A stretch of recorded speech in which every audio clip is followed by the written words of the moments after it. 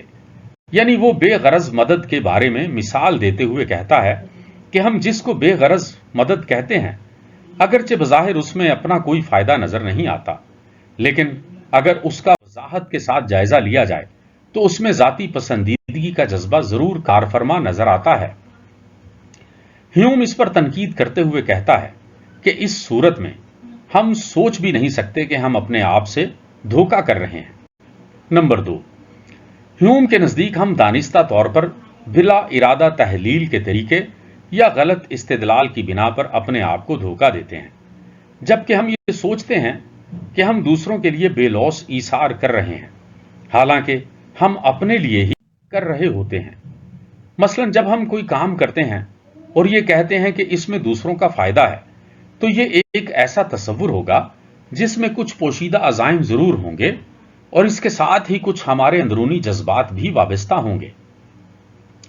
ہو سکتا ہے کہ وہ ان کی اصلیت سے واقف نہ ہو، بلکہ صرف ملغوبے سے ہی واقف ہو۔ ان توجیحات پر ہیوم یوں تبصرہ کرتا ہے۔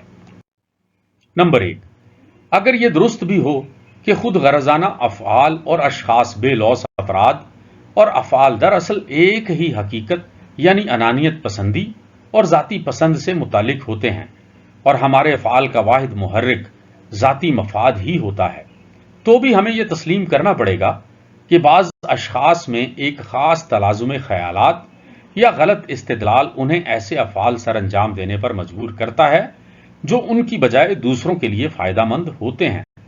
اس قسم کے افراد اور افعال کو ہم بے غرض کہتے ہیں، اور یہ ایک حقیقت ہے کہ ہم ان اشخاص کو پسند کرتے ہیں جو عادتاً اپنے آپ کو اس قسم کا دھوکہ دیتے ہیں۔ نمبر 2، حیوانوں کی آپس میں محبت اور اپنے مالک سے پیار، والدین کا اپنی اولاد سے پیار اور اشخاص کی اپنے دوستوں سے محبت، یہ ایسی صورت اور حالات ہیں جن کو محض پوشیدہ ذاتی مفاد کی خواہش قرار نہیں دیا جا سکتا۔ اس پر دو طرح سے تبصرہ کیا جا سکتا ہے۔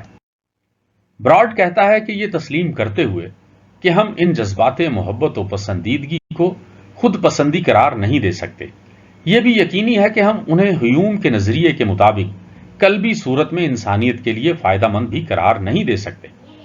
اس کے لیے بٹلر کی اصطلاح جزوی جھکاؤ زیادہ موزوں ہے۔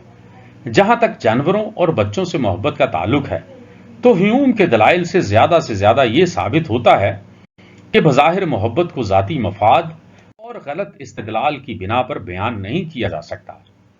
ہیوم بٹلر کے استدلال کو پسندیدگی سے دہراتا ہے کہ اپنی حب ذات کی تسکین کی خواہش ہی ذاتی خوشی کے علاوہ دوسری اشیاء کی خواہشات کے باوجود متقاضی ہے۔